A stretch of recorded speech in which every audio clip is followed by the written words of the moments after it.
ஐய என்னம்மா இது அப்படின்னு இந்த பக்கம் லக்ஷ்மி வந்து கேட்க, நீங்க தானே என்ன சமைக்க சொன்னீங்க அப்படின்னு வந்து திருப்பி வந்து சாதாரணமா மதி சொல்லும் பொழுது, என்னம்மா நினைச்சிட்டு இருக்கோம் மனசுல, என்னம்மா இது அப்படின்னு திருப்பி வந்து இந்த பக்கம் ராகவனும் வந்து கேட்க கேட்க ஆரம்பிக்கும் பொழுது, இன்னும் இருக்கு வரேங்க, வெயிட் பண்ணுங்க எடுத்து வரேன் அப்படின்னு திருப்பி உள்ளார போறாங்க மதி. இதெல்லாம் நடக்கிறதுக்கு முன்னாடி தான் வந்து பாத்தீங்க அப்படின்னா வந்து தங்கராஜ் இன்னொரு தேவையில்லாத வேலையை செய்யறாரு. என்ன பண்றாரு அப்படின்னா, ரேவதி என்னோட ஃப்ரெண்டு கீதாட்ட பேசிட்டு இருந்தேன் அப்படின்னு சொல்லி சொன்னதுக்கு பிறகு அப்படியே அந்த போனை எடுத்து அன்லாக் பண்ணி யாருக்கு அடுத்த கால் அப்படின்னு சொல்லி பார்த்தா இவங்களுடைய குரூப் வாய்ஸ் மெசேஜ் எல்லாம் ஒன்று ஒன்றா கேட்குறாரு. கேட்டுட்டு இருக்கும் போதே உள்ளார வந்து டீ போட்டு வரேன்னு போனவங்க, ஐயோ ஃபோன் அங்கே வச்சுட்டோமே, திரும்பி வந்தா அந்த வாய்ஸ் நோட்டை அப்படி கேட்டுட்டு இருந்தவர் அப்படி பார்க்குறாரு. பார்த்துட்டு என்ன இது, ஓ குரூப் எல்லாமா, அவள் நம்ம குடும்பத்தையே வந்து மொத்தமாக வந்து சிரிக்க வச்சுக்கிட்டு இருக்கிறா, போலீஸ் ஸ்டேஷன் போயிட்டு இருக்கா, நீயும் சரி அந்த மலரும் சரி அவளை கொஞ்சிக்கிட்டு இருக்கீங்க, எல்லாம் நான் கேட்டுட்டு தான் இருக்கேன். இது எல்லாத்தையும் இப்போ என்ன பண்ணுறேன், உங்கள் அப்பாவுக்கு உங்கள் தம்பிக்கு எல்லாத்துக்கும் ஃபார்வர்ட் பண்ணிட்டுமா அப்படின்னா, ஐயோ என்னங்க எதுக்குங்க இன்னொருத்தவங்க ஃபோன் எடுக்கிறீங்க அப்படின்னா, என்ன குரலை வசதி பேசுகிறேன், நீ இன்னொரு மதியம் ஆகலான்னு பார்க்குறியா, இல்லை என்ன எதாவது அடிக்கணுமா, அடி அடி அப்படின்னு வந்து கணத்தை காமிக்க கணத்தை காமிச்சோன்னே இப்படி கண் கலங்கி நிற்கிறாங்க ரேவதி. ஏதோ அவதான் அன்னைக்கு சமைக்க போறாளாமே, சரி வீட்டுக்கு போய் பார்ப்போம், இதெல்லாம் கூட நான் அனுப்பலை, நீ சொன்னா உடனே எங்கள் அம்மா கிட்ட எதையா போய் சொல்கிறேங்கிற, நான் போகிறோம் அவள் என்ன சமைச்சு கிழிக்கிறா அப்படிங்கிறத பார்க்க போகிறோம் சரியா அப்படின்னா, நல்ல வேலை பிரிஞ்சா கூட பிரிங்க, ஆனால் வந்து அதுக்கு வந்து நான் வந்து எல்லாத்தையும் வந்து சப்போர்ட் பண்ணுறேன் அப்படின்னு வந்து இவங்க ரேவதி பேசினதெல்லாம் வந்து எப்படியோ டெலீட் பண்ணிட்டாங்க நைட்டு. ஸோ அதனால வந்து அவங்க கொஞ்சம் நிம்மதியாக, ஓ இந்த சாப்பாட்டு விஷயத்தை மட்டும் தான் கேட்டிருக்காரு அப்படிங்கிறத அவங்களுக்கு புரியுது. புரிஞ்சதுக்கப்புறமா இப்போ எல்லாரும் கிளம்பி இவங்க போகலான்னு பார்த்துட்டு இருக்கும் போதே சுரேஷ் கிட்ட, டேய் சுரேஷ் உன் பொண்டாட்டி தான் இன்னைக்கு சமைக்கிறா, வீட்டுக்கு வரியா அப்படின்னு உங்கள் லக்ஷ்மி கால் பண்ணேன். மா அவளை பற்றி பேசிட்டாலே எனக்கு எரிச்சலாக இருக்குமாண்ணா, டே விடுறா, இதுக்கப்புறம் வேலையை விட்டு அனுப்பி வச்சுக்கல, இதுக்கப்புறம் அவள் எப்படி இன்னொரு வேலைக்கு போகிறான்னு பார்ப்போம், இனிமேல் அவள் தான் டெய்லி சமைக்கணும், ரொம்ப நேரமாக கிச்சனுக்குள்ளேயே உட்காந்துருக்கா,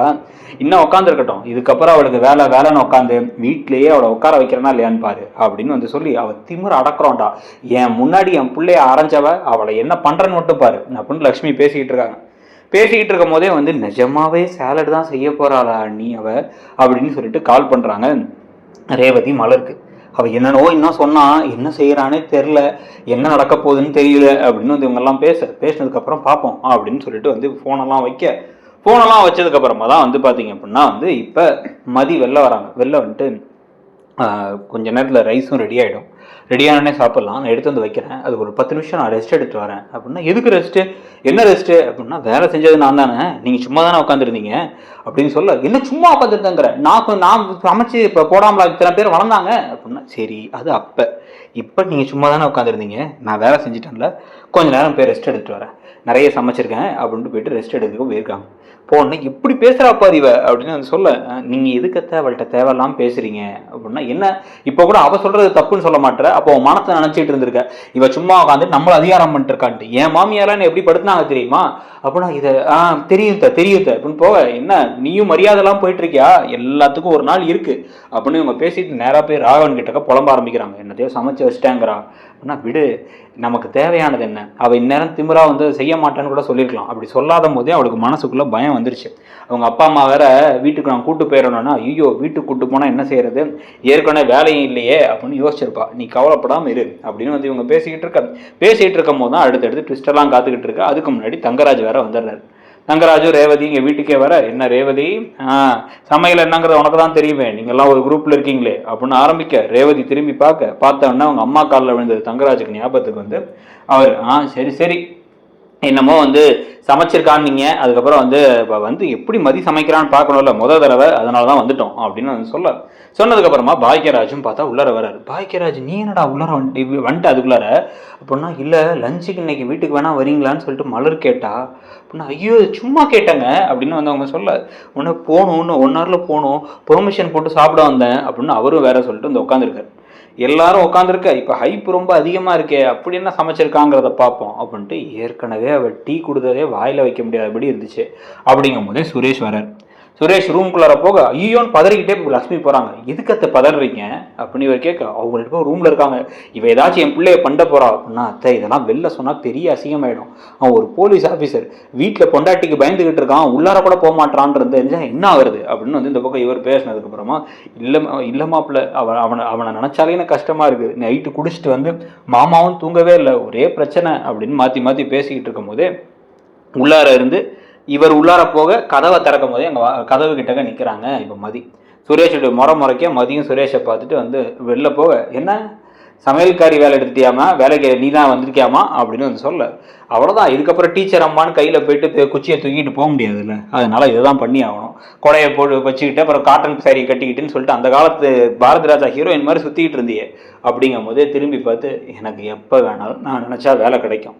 நீங்கள் என்ன பண்ணுறீங்கிறத நான் சொன்னால் எப்போ வேணாலும் உங்களுக்கு வேலை போகும், அதை ஞாபகத்தில் வச்சுக்கோங்க அப்படின்னு போனே அப்படின்னு கோவமாக அப்படியே தலையை பிடிச்சிக்கிறாரு இந்த பக்கம் சுரேஷ்.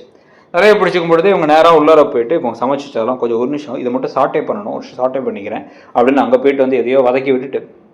இந்த பக்கம் எல்லாத்தையும் எடுத்து வச்சுட்டு ஒன்று ஒன்றா க்ளோஸ் பண்ணி வந்து ஹாலில் கொண்டு வந்து வைக்கிறாங்க. அவங்க சாப்பிட்ற இடத்துல கொண்டு ஒன்று ஒன்றா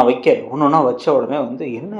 4-5 வச்சுருக்கா அப்படின்னு வந்து எல்லாரும் பார்க்கும் பொழுதே வந்து நிறைய சமைச்சிருப்பா போலையே அப்படின்னு வந்து சொல்லிட்டு, சரி விடு பரவாயில்ல சமைக்கலாம் தெரியும் போல் அப்படின்னு வந்து சொன்னதுக்கப்புறமா முதல்ல ஒரு கிண்ணத்தை ஓப்பன் பண்ணால்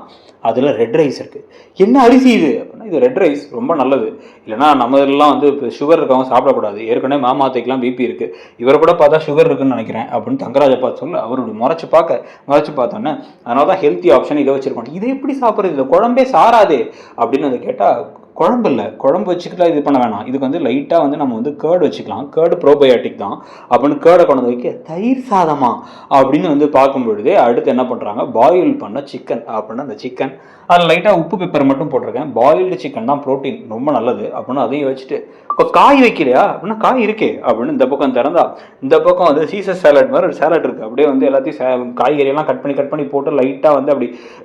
ஒரு பார்க்குறதுக்கே வந்து பச்சையாகவே இருக்க மாதிரி ஒரு சாலடை பார்த்து, என்னது பச்சையாக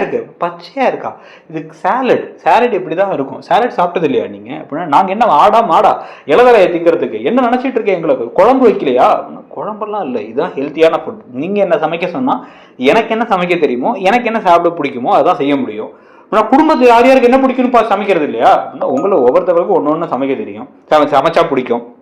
அதுக்காக நான் ஒன்று சமைக்க முடியுமா, ஒவ்வொருத்தங்களுக்காக சமைச்சா என்ன வருது, ஒவ்வொரு வேலையிலையும் ஒவ்வொருத்தவங்க வீட்டிலலாம் மற்ற நாட்டில் ஒரு டிஷ் வச்சு சாப்பிட்டு போவாங்க, நம்ம மட்டும்தான் சோறு ரைஸ் அதுக்கப்புறம் சாம்பார் குழம்பு அதுக்கப்புறம் அந்த ரசம் தயிர் காய் 2 அப்படின்னு சொல்லிட்டு ஒவ்வொரு தடவையும் கல்யாண விருந்த மாதிரி சாப்பிட்றது, அது நல்லதும் கிடையாது. அதனால தான் ஹெல்த்தி ஆப்ஷன்ஸ் வச்சுருக்கேன், டேஸ்ட் பண்ணுங்கள் எப்படி இருக்குன்னு சொல்லுங்கள், சால்ட் வேணா சால்ட்டும் வச்சுருக்கேன், சால்ட் போட்டுக்கோங்க அப்படின்னா, ஏன் நீ போடலையா இல்லை, ஒவ்வொருத்தவங்களுக்கு சால்ட் ஒவ்வொரு வகையில் பிடிக்கும்ல அதனால சொன்னேன், அதிகமாக போட்டால் அதுவும் நல்லதில்லை அப்படின்னு அவங்க சொல்லிட்டு டக்குன்னு அவங்க பேசாமல் சாலடை கொஞ்சம் எடுத்து போட்டு ரைஸை கொஞ்சம் போட்டு கேர்டை கொஞ்சம் வச்சுட்டு எடுத்து கிளம்பி சிக்கன் ஒன்று எடுத்துட்டு கிளம்பி போக எல்லாரும் ஷாக் ஆகி பார்க்கும் பொழுதே வந்து, தயவு செஞ்சு நாளையிலேருந்து மலர் சமைக்கட்டும், மலர் சமைக்க மாட்டேன்னா நீ சமை, இந்த பொண்ணை கிச்சனுக்குள்ளே விட்டுறாது அப்படின்னு ராகவன்